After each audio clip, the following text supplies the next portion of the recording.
kita ada di situs, salah satu situs yang cukup terkenal di salah satu ikon yang merupakan ikon dari Gunung Subang ini adalah ada 2 buah batu menhir berukir yang terbuat dari batu yang memang batunya sih berasal dari tempat ini juga, satu jenis jadi intinya. Tetapi kita di sini bisa melihat ada ukiran-ukiran yang memiliki makna yang sebenarnya kita sendiri tidak begitu paham dari guratan-guratan ini gitu. Tetapi itu tidak berarti yang membuat gambar dulu tidak bermaksud tidak bermakna. Sebenarnya kita saja yang belum paham. Misalnya kita coba kita detilkan ke daerah sebelah sini.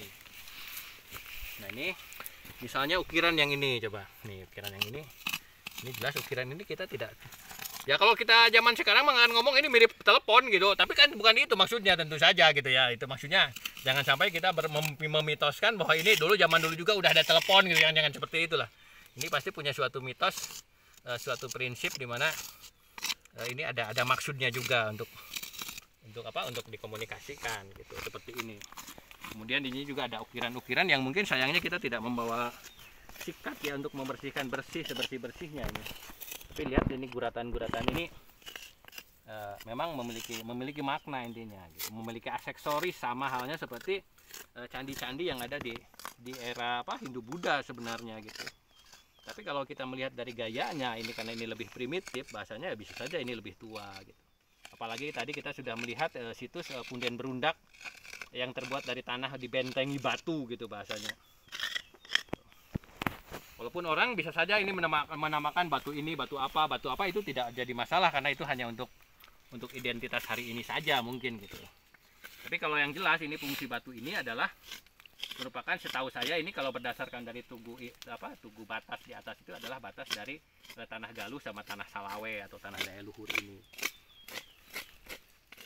Orang mungkin tidak akan percaya kalau kita ini memiliki situs-situs seperti ini, karena mereka tidak pernah ke sini gitu. Jadi tugas kita sebagai orang daya luhur lah yang untuk mengetahuinya gitu, seperti itu. Konsepnya itu seperti itu. Kalau orang lain yang menarasikan akan berbeda, karena mereka itu hanya melihat sekilas. Kalau kita orang daya luhur itu seumur-umur hidup gitu, hidup di sini. Jadi bagaimanapun juga apapun yang dikatakan orang, tetap kata-kata dari leluhur kita itulah yang akan kita pakai sebagai patokan.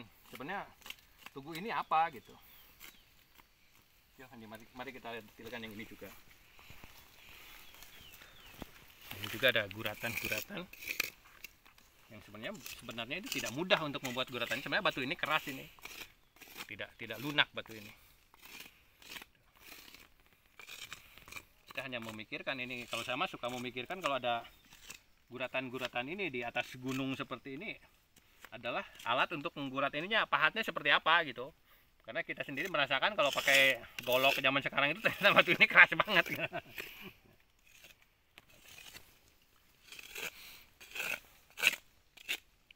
Ya intinya, tapi saya tidak tahu, mungkin batu ini dulunya tegak ini kayak tegak tapi kemudian menjadi condong. Tapi yang jelas ini kalau batu nangtung itu cara mendirikannya itu seperti ini. Batu nangtung itu didirikan itu seperti ini.